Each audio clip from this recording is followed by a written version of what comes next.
Hello guys, മൗനരാഗത്തിൻ്റെ പുതിയ episode റിവ്യൂയിലേക്ക് സ്വാഗതം. അങ്ങനെ പ്രകാശനും അമ്മയൊക്കെ ഒരുങ്ങിയിട്ടുണ്ട് കേട്ടോ. അവർക്ക് ഡ്രസ്സൊക്കെ എടുത്ത് കൊടുത്ത് കാർത്തികയാണ്. അപ്പോൾ അമ്മ പറയുന്നുണ്ട്, ദേടാ കാർത്തിക മോൾ എടുത്തുന്ന ഡ്രസ്സ് എങ്ങനെയുണ്ടെന്ന് പ്രകാശം പറയുന്നുണ്ട്. ഒരു 10 വയസ്സ് കുറഞ്ഞ പോലെ ഉണ്ട്.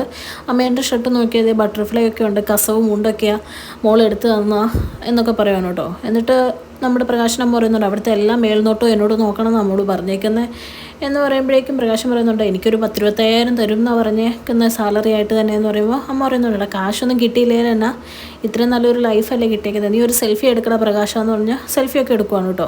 പിന്നെ പറയുന്നുണ്ട്, ഇനി മോനും കൂടെ വന്ന് അവനോട് ഒരു തരികടിക്കും പോതെ മോളെ സഹായിച്ച് ഇവിടെ നിൽക്കാൻ പറയണമെന്ന് പറയുവാണ്. പിന്നെ കാണിക്കുന്ന നമ്മുടെ ഓമന ചേച്ചി കാർത്തിയോട് പറയുകയാണ്, ഇപ്പം എന്നെയും ഭരിച്ചു തുടങ്ങിയിട്ടുണ്ട് എന്ന് പറയുമ്പോഴത്തേക്കും പയ്യെ അവർ രണ്ടും താഴേക്ക് ഇറങ്ങി വരുവാണ് കേട്ടോ. എന്നിട്ട് പറയുവാണ്, മുത്തശ്ശി നല്ല ഭംഗിയുണ്ടല്ലോ കാണാമെന്നൊക്കെ കാർത്തിക പറയുമ്പോഴത്തേക്കും എനിക്ക് നല്ല ഭംഗിയൊക്കെ പണ്ടേ ഉള്ളതല്ലേ മോളെ എന്നൊക്കെ പറഞ്ഞിങ്ങനെ നിൽക്കുവാണ്.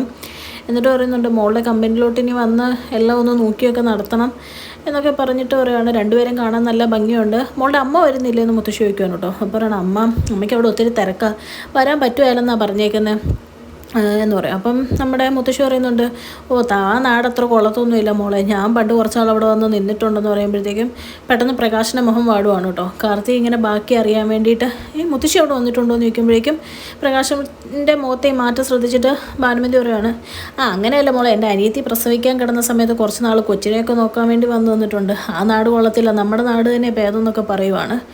അപ്പോഴാണ് പ്രകാശിന് ഒരു ആശ്വാസമാവുന്നത് കേട്ടോ. അങ്ങനെ കാർത്തിക് ഇങ്ങനെ പറ കള്ളം പറ എന്നൊക്കെ ഇങ്ങനെ പറഞ്ഞുകൊണ്ടിരിക്കുകയാണ്. പിന്നെ കാണിക്കുന്നത് കാർത്തികയെ ലക്ഷ്മിയുടെ ഓഫീസിൽ സംസാരിച്ചുകൊണ്ടിരിക്കുന്നതാണ്. എന്നിട്ട് പറയുന്നുണ്ട്, അവരാ തിരി കൊളുത്തുന്നതിൽ 2 ആൾക്കാരെന്ന് പറയുമ്പോൾ അമ്മ പറയുന്നുണ്ട്, സത്യം പറഞ്ഞു കഴിഞ്ഞാൽ മഹാലക്ഷ്മി വരുന്ന സ്ഥലമാണ്, അവിടെ ഈ ഇതുങ്ങളെ കൊണ്ടൊന്നും വിളക്ക് കൊളുത്തരുതാത്തതെന്ന് പറയുമ്പോഴത്തേക്കും നമ്മുടെ കാർത്തിക പറയുന്നുണ്ട്, ആ സാറില്ലമ്മേ, ഇതൊക്കെ വെറും പ്രഹസനമല്ലേ, ശരിക്കുള്ള പരിപാടിയൊക്കെ നേരത്തെ കഴിഞ്ഞല്ലോ, അവരെ എടുത്ത് താഴോട്ടിട്ടുണ്ടെങ്കിൽ അത്രയും മുകളിൽ കൊണ്ട് നിർത്തിയാലല്ലേ അത് ചെയ്യാൻ പറ്റുള്ളൂ എന്നൊക്കെ പറയുവാണ് കേട്ടോ. ആ സമയം നമ്മുടെ വക്കീലങ്ങ് വരുന്നുണ്ട്. വക്കീൽ വന്നിട്ട് പറയും, സമയമായി മാഡം എന്ന് പറയുകയാണ്. എന്നിട്ട് ലക്ഷ്മിയോട് പറയുകയാണ്, മാഡം ഇവിടെ വരുന്ന മാറിയിരുന്ന് കണ്ടാൽ മതി, ഞങ്ങൾ എന്തായാലും പരിപാടി തുടങ്ങട്ടെ എന്ന് പറയുമ്പോഴത്തേക്കും ലക്ഷ്മി പറയുകയാണ്, പെണ്ണുങ്ങളെ തീരെ കണ്ടുകൂടാത്ത ആൾക്കാരാണ് എൻ്റെ കമ്പനിക്ക് വിളക്ക് കൊളുത്തുന്നതെന്ന് പറയുമ്പോഴത്തേക്കും കാർത്തിക പറയുന്നുണ്ടോ, അത് പേടിക്കണ്ടമ്മേ, പെണ്ണുങ്ങളെയും കൊണ്ട് തന്നെ നമുക്കതിന് പരിഹാരവും കാണാം, അമ്മ വിഷമിക്കാതിരിക്കുന്നൊക്കെ പറയുവാണ്. ഞാൻ ലക്ഷ്മി അവിടെ ഇരിക്കുന്നതായിട്ടാണ് കാണിക്കുന്നത് കേട്ടോ. പിന്നെ കാർത്തിക അങ്ങ് ചെല്ലുവാണ്. ആ ചെല്ലുന്ന സമയത്ത് പ്രകാശിൻ്റെ അമ്മ അവിടെയുള്ള സ്റ്റാഫിനെയൊക്കെ പേടിപ്പിക്കുവാണ് കേട്ടോ. മര്യാദയ്ക്ക് പണിയെടുത്തോണം, എല്ലാം കള്ളക്കൂട്ടങ്ങളാണെന്നൊക്കെ പറഞ്ഞ്. എന്നിട്ട് പ്രകാശിനോട് പറയുന്നുണ്ട്, പേടിപ്പിച്ച് നിർത്തിയേക്കാം. എന്നിട്ട് അവരോട് പറയുന്നുണ്ട്, ഇപ്പം എല്ലാം നോക്കി നടത്താൻ മോള് ഞങ്ങളോടാണ് പറഞ്ഞേക്കുന്നതെന്ന് പറയുമ്പോൾ അവരെല്ലാം പരസ്പരം ഇങ്ങനെ നോക്കി നിൽക്കുവാണ് കേട്ടോ. എന്നിട്ട് പിന്നെ നമ്മുടെ വക്കീൽ തിരിയൊക്കെ കൊണ്ടുവരുവാണ്. എന്നിട്ട് പ്രകാശം പറയുന്നുണ്ട്, അമ്മയോട് ആദ്യം കത്തിക്കുക, അമ്മ പ്രകാശനോട് ആദ്യം കത്തിക്കാനൊക്കെ മാറി മാറി പറഞ്ഞ അവസാനം എല്ലാവരും തിരിയൊക്കെ കൊളുത്തുവാണ് കേട്ടോ. അത് കഴിഞ്ഞാണ് കാർത്തികയും വക്കീലും പിന്നെ അവിടുത്തെ മെയിൻ ഷെഫൊക്കെ തിരി കൊളുത്തുന്നത്.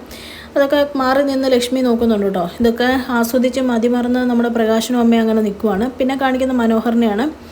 മനോഹർ നിഷയിലൂടെ സ്വർണ്ണക്കടയിൽ വന്നതാണ് കേട്ടോ. അപ്പോൾ ചോദിക്കുന്നുണ്ട്, മോളെന്താ അച്ഛനെയും അമ്മയും കൊണ്ടുവരാത്തതെന്ന് ചോദിക്കും. പറയും, അവർ കല്യാണം വിളിക്കാൻ വേണ്ടി പോയേക്കുമല്ലേ, പിന്നെ എനിക്ക് റോണിയേട്ടനൊരു ഗിഫ്റ്റ് മേടിച്ച് തരണം എന്നുണ്ടെന്ന് പറയുമ്പോഴേക്കും പറയും, അത് കുഴപ്പമില്ല, പക്ഷെ കാശ് ഞാൻ കൊടുക്കുമെന്ന് പറയും. അത് അങ്ങനെ അതിലെന്താ സർപ്രൈസ് ഇരിക്കുന്നത്, ഞാൻ കൊടുക്കുമെന്ന് പറഞ്ഞ് ഒരു എമണ്ടം ബ്രേസ്ലെറ്റൊക്കെ എടുത്തിട്ട് ഇങ്ങനെ കൈ വെച്ച് നോക്കുവാണ് കേട്ടോ.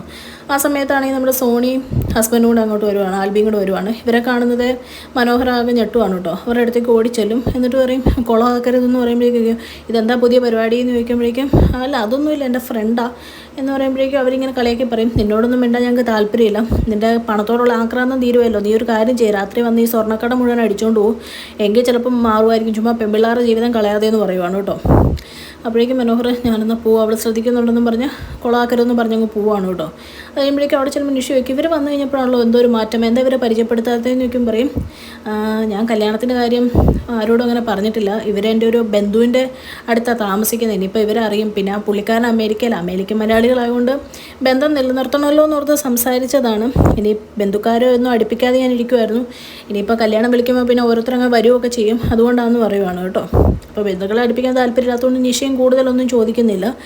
അതൊരു സോണി ആൽബർട്ടും മാറിയിരുന്നിങ്ങനെ സംസാരിക്കാൻ. എന്നിട്ട് ആൽബർട്ട് പറയുന്നുണ്ട്, ഇത് ആ പെൺകൊച്ചിനെ അറിയിക്കേണ്ടതെന്ന് ചോദിക്കുമ്പോൾ സോണി പറയുന്നുണ്ട്, അതൊക്കെ അറിയിക്കേണ്ട സമയത്ത് അറിയിക്കേണ്ടവർ അറിയിച്ചോളും, നമ്മളായിട്ടൊന്നും പറയേണ്ട ആൽബിയേട്ടാന്ന് പറയുകയാണ് കേട്ടോ. കല്യാണിയുടെ കാര്യമായിരിക്കും ഉദ്ദേശിച്ചത്. അത് കഴിയുമ്പോഴത്തേക്കും നമ്മുടെ റോണി ചോദിക്കുന്നുണ്ട് എത്രയും പെട്ടെന്ന് എടുക്കുക, നമുക്ക് പോകണ്ടേ, കുറേ നേരം ആയില്ലേ എന്ന് ചോദിക്കുമ്പോഴത്തേക്ക് ഇവരിങ്ങനെ നോക്കിക്കൊണ്ടിരിക്കുകയാണ് കേട്ടോ. അത് കണ്ട് മനോഹർ ഇങ്ങനെ ടെൻഷൻ അടിച്ചിരിക്കുന്ന കാണിച്ചുകൊണ്ടാണ് ഇന്നത്തെ എപ്പിസോഡ് അവസാനിക്കുന്നത്. ചാനൽ ഇഷ്ടപ്പെട്ടാൽ ലൈക്ക് ചെയ്യാനും സബ്സ്ക്രൈബ് ചെയ്യാനും കമൻറ്റ് ചെയ്യാനും മറക്കല്ലേ. Thank you.